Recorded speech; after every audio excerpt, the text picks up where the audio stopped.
اللي يضايق اكتر في الماتش الصراحه ان برغم الطرد ولعبنا شوط بحاله مطرود من عندنا واحد، ان احنا كنا احسن، كنا احلى. حتى مطرود من عندنا واحد هم برضه بيدافعوا.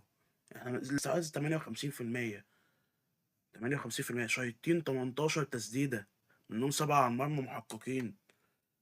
ده اللي مزعلني. انت عارف حتى يعني لو كنا الطرد اللي حصل واحنا رجعنا وهم بيهاجموا، يعني اقول لك ماشي حقهم، انما لا، احنا مسكنا كرة عليهم. وبرضه اللي ينرفزني بجد بقى ده الحقيقة، إن يمين يامال فشخ الواقع. بأمانة عامل أداء لعيب خرافي، خزعبلي، يعدي من 3 4 فن سن نملة الدبانة أسفل منتصف الرجل، بأمانة، ويعدي.